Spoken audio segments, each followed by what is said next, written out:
And now you may not know this, but so like, even like when Mike Mangini was going to play on it, like he doesn't play on anything for anybody. And then friend of a friend, we met, and he was like, I said I would listen to it as a favor, but I'm not going to do it. I can almost guarantee. And he heard, he's like, who sang on this? I love this. I want to do this, which was great. And then all these guests kind of did that. So you probably never really kind of got that feedback. Like Ron Smith and all these different people were like, I love this stuff, like Doug. And so. Yeah, you were making those calls. Yeah, and it was just. You had the connections. What was great about it was it was kind of easy because like they all wanted to play on it. Yeah. So.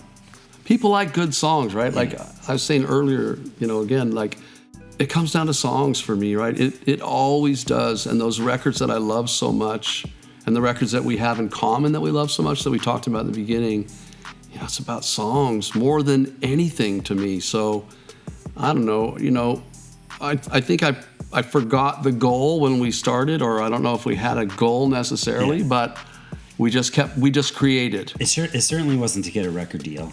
No.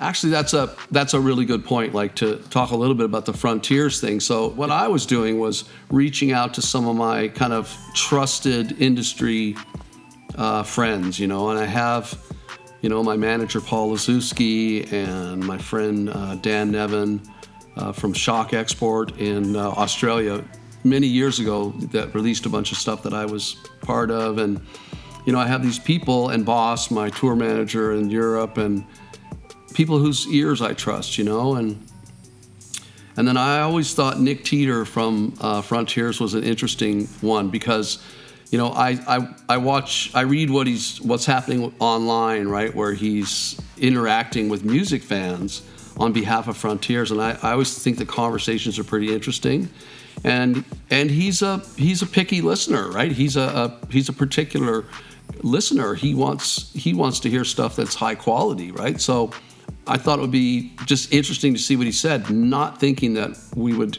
get an offer for a record deal from Frontiers. I really didn't think that was likely. And, I sent it off to my friends, and everybody was excited. It was like just 5 or 6 people, and everybody wanted to work on it and be part of it. And then Nick, shared it with some of the other folks at Frontiers, and very quickly they said we would love to release this album, which is like, thank you for that. For sure. Because they know what they're doing. I've said it before, like they have the machinery in place to like get artists heard, and that's a challenge nowadays.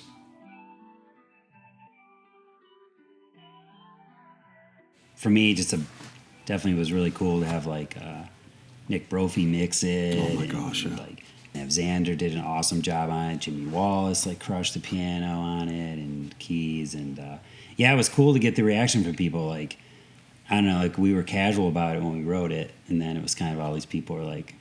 I think it's a great way to make any kind of art is to not know where it's going to go.